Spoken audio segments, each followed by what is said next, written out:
Well, so one of the great things about sport is its unique ability to engage young people. It's fun, and at the end of the day, young people are our future, so that's where we want to focus. The sport for development approach has huge positives. First thing is that it is such a natural draw for children and young people. It has amazing potential to engage, and the stickiness that it brings along enables long-term behavior changes, which is so difficult otherwise. Kids learn by bumping into their world and learning navigating. When they play sport for development games, that's what they're literally doing on the field. And through the arguments, through the success, through their failures, lessons learned by running around outside are lessons truly learned. Sport and development has been able to offer an innovative tool to contribute in development areas such as education, health and community development. And this has offered stakeholders in those areas new different approaches to respond to some complex and long-standing development challenges.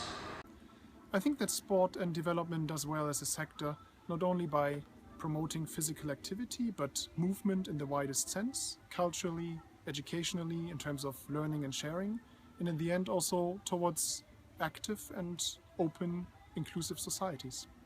Sport for development has been very effective in engaging young people, including those who are marginalized, to actively participate in programs as well as to facilitate and to implement high-quality programs.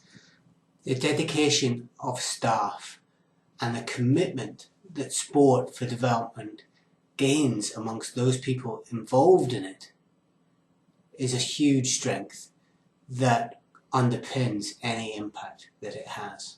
Sport is a local community activity, and Sport for Development has been very good at reflecting this, with many of the best grassroots projects having strong community involvement and ownership.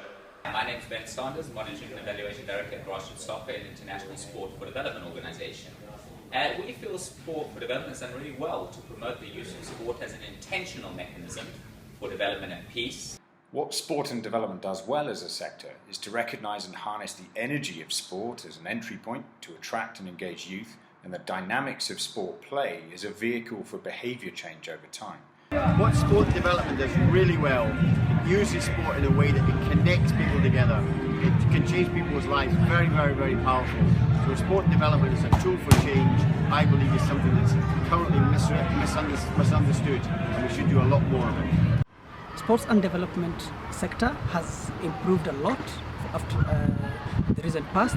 Partnership building has increased, raising the profile of the sector in many areas, and standards within the sector has come up. Sport and development has the right tools to reach out to marginalized youth, especially female and tribal populations, who often get neglected from mainstream development initiatives. The Sport for Development sector has embraced the need to make sport a safer place for children, with many organisations working together to share learning and insights during the development of the international safeguards for children in sport.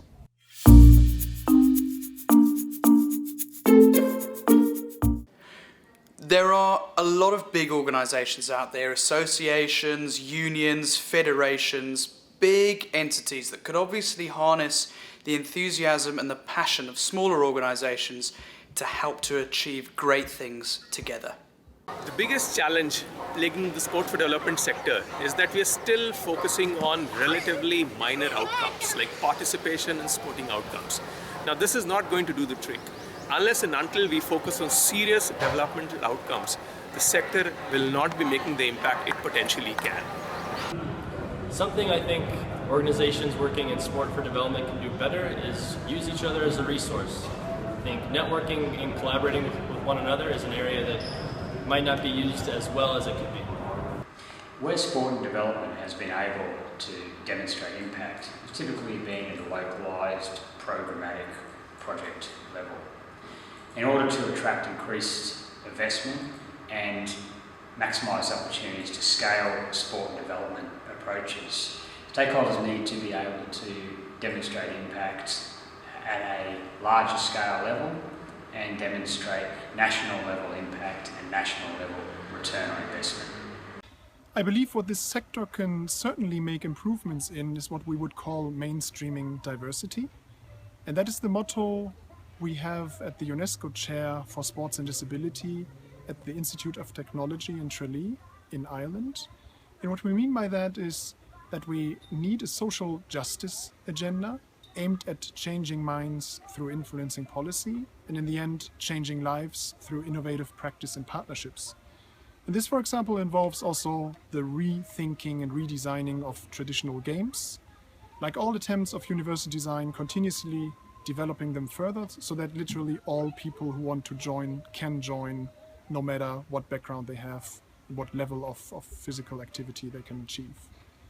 While Sport for Development has been very effective in engaging young people, there is need to actively support more women to manage, to lead, and to influence Sport for Development policy as well as programs. I think Sport for Development should learn from the broader development sector to a greater extent to address some of its problems in terms of coordination and limitations of the breadth and sustainability of impact of activities.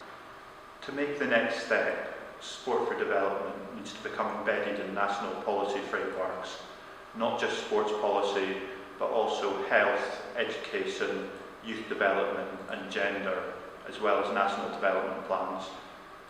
But we do feel that the sector could benefit from more targeted policy and advocacy work and from addressing structural issues that cause underdevelopment. What the sector does less well is investing enough in research and robust evaluations to provide the evidence needed to attract more donor funding and support. We also need to communicate clearly the limitations and nuances of effective sport and development programs.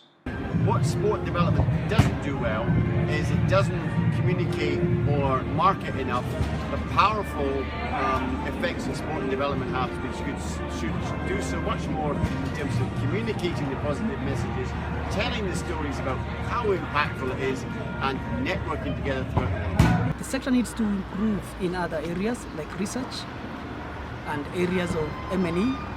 We also need to raise the profile with donors, big donors like the FID and USAID.